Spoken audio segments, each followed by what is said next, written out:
Good morning, everyone. Monday, March 30th. I hope you all had a good weekend. We are going to wrap up this PowerPoint in the next few minutes. I will then do another audio lecture on the review sheet. We will do a Google Meet today at 1 o'clock to say hello and to answer any questions that you might have. And then tomorrow will be your test on World War I, which will be the last grade of the third quarter. I'm working on the DBQs. I'm just about finished with A period, and I will get into the rest of them today and tomorrow. Email me with any questions at any time. I hope to see you guys at 1 o'clock. It's been a while. So let's get into it. Now, the Red Scare, and this is going to be a topic that we are going to be discussing a bit more over the next few units. Communism. Communism is now, or at this point in time, a growing movement in the world of workers. That's who communism and socialism appeals to, is the working class. The government typically champions ideas that is very, very pro labor and not so pro business. So naturally, in a capitalist system that has always favored business over labor, that is going to be a big clash of values with America. Now, you put in to this equation a world war, the rise of communism in Russia, the plight of labor movements and laborers in America with the many issues that we've talked about: low wages, terrible working conditions, no unemployment insurance, no disability insurance, and just the overall idea that people are working to the bone 50, 60, 70 hours a week and still poor. What kind of incentive would they ever have to work that hard if they're just getting food and shelter? Okay, if they're not able to actually move up the social ladder, then might they be willing to favor a less capitalist system with more elements of socialism and communism? Now, this is a big no-no to those in the government, and especially those who are at the top of the corporate structure, which really are tied together because the richest people and richest companies were directly tied in with the politicians, as they kind of ran in the same circle and supported one another through anti-union legislation and anti-union support with campaign contributions. Now, this is going to be the first kind of kick up of fear of communism and persecution of suspected communists in our nation's history. So here we are in 1919, 1920, at the end of the war. We have a short-lived but intense period of political intolerance inspired by the post-war strike wave and social tensions and fears from the Russian Revolution. So our government starts to see the idea that if it can happen in Russia, why can't it happen here? The problems for workers are similar throughout the entire world: low wages, bad working conditions, not fair treatment. So if it can happen in one place, it can happen in others. Remember, who has the numbers here? Not the government, not the employers. The workers have the numbers. So if they ever organized, and they already are in the form of unions, might that be a threat to the capitalist system? Might that be a threat to the established leaders on the state, local, and federal level? So an attorney general named A. Mitchell Palmer is convinced that strikes are part of a worldwide communist conspiracy. And he is going to start to push out the idea that this Russian communist socialist conspiracy is now coming to the shores of America. What's his proof? More and more strikes are taking place. Now, on the more reasonable side of the reason why strikes are taking place is that workers know that they have some leverage. They just helped usher the country through a world war where industrialization and building and manufacturing of things played a major role. So they're not stupid. They know that the country needs them. They just proved what they could do when the country needed them. And they now wanted better working conditions and more pay as a result. Palmer is going to push back this idea. And he is going to dispatch federal agents to raid the offices of suspected radicals and labor organizations around the United States, carried broad search warrants, Now, if you remember back to the writs of assistance, which was a violation from the British to the colonies in the 1760s, we've talked about search warrants. In order to get a search warrant, the government, police, whoever, must have evidence to present to a judge to then get a warrant based upon actual proof that this person could have done something wrong. Broad search warrants means that there wasn't much of that. And if you were a labor leader, you were guilty because you were a labor leader.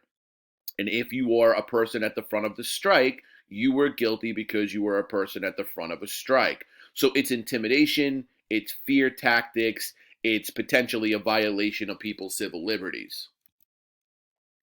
Now, the Palmer raids, remember the Attorney General's name is Palmer.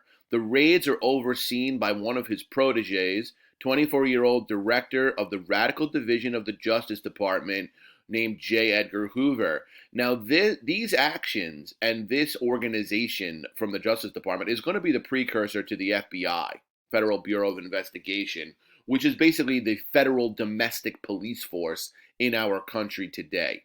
Okay? 5,000 people are arrested, most without warrants, which is completely illegal, held for months without charges, which is completely illegal, all under the potentially false claims that they were socialist, communists, and looking to overthrow our government. Immigrants are going to be right in the middle of this because as Southern and Eastern Europeans are coming into the country, remember there's more Italians, there's more Jews, there's more Russians. Those three groups were synonymous with coming from countries where socialism and communism were more accepted. So if we're raising fear, very, very simple to paint the immigrants with the red brush and say they're the ones that are bringing it here. We told you they didn't want to assimilate into American society. Now we have strikes all over the place. That's going to cost us money, blah, blah, blah. And this is a problem. Hoover begins to keep files on those that he believed to be radical and continues this as the head of the FBI. And J. Edgar Hoover is, I believe, going to be the director of the FBI through the 50s, 60s, and I think maybe even into the 70s.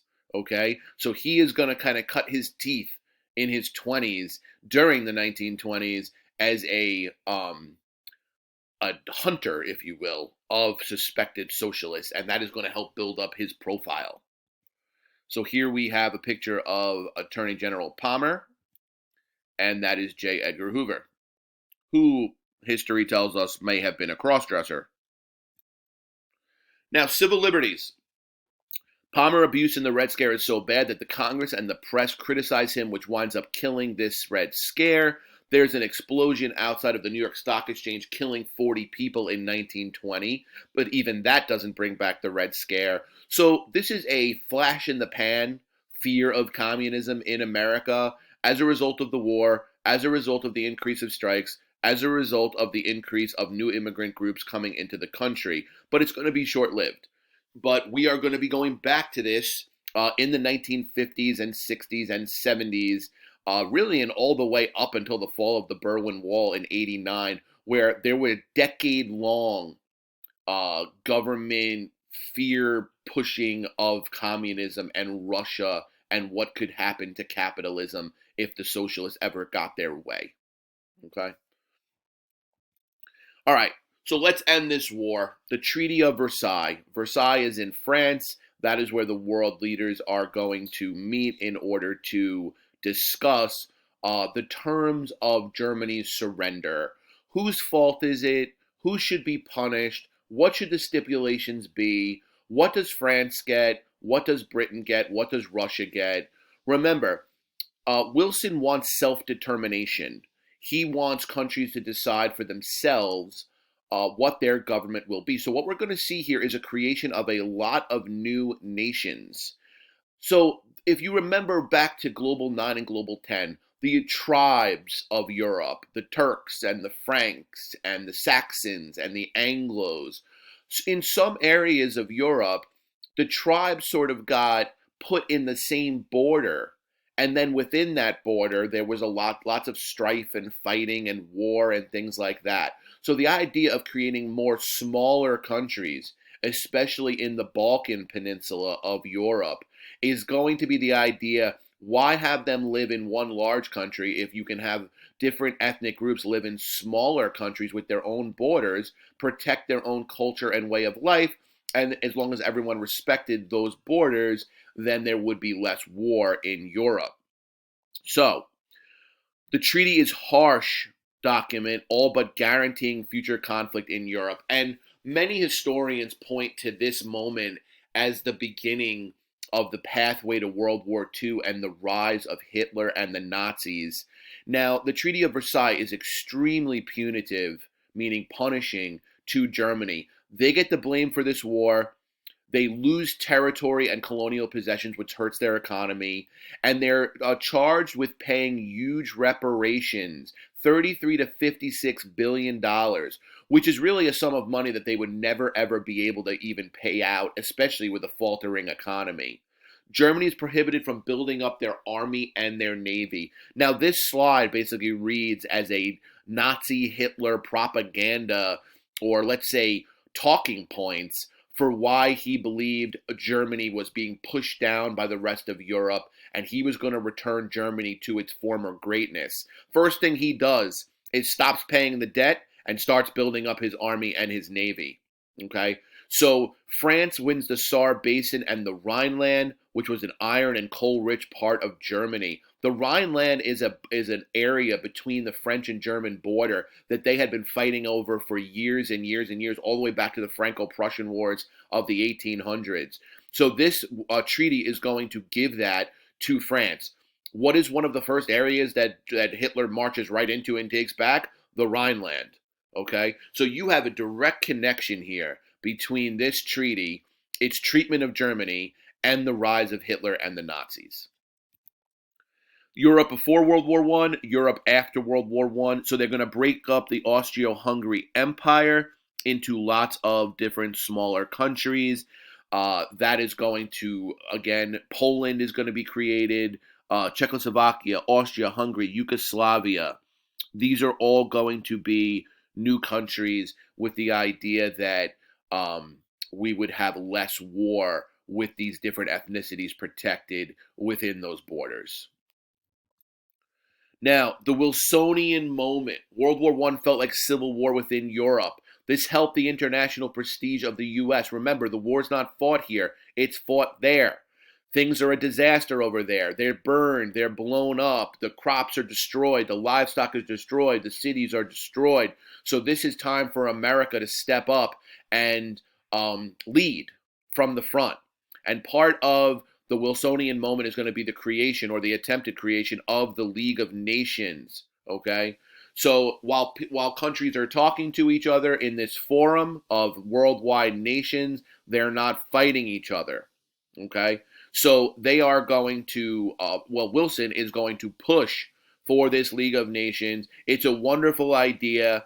However, it is not going to get passed because of politics. He is going to come home from the Treaty of Versailles. He is a Democrat. The Republicans are going to sit there and they're going to say, your popularity is diminishing. We got pushed into this war.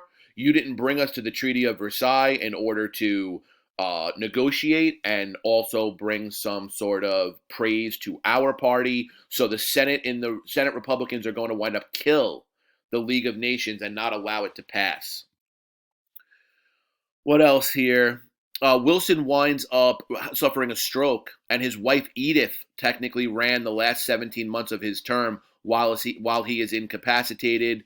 The treaty finally gets rejected. So the United States never actually agrees to his crowning achievement, which was America's involvement in this treaty, and more specifically, his League of Nations.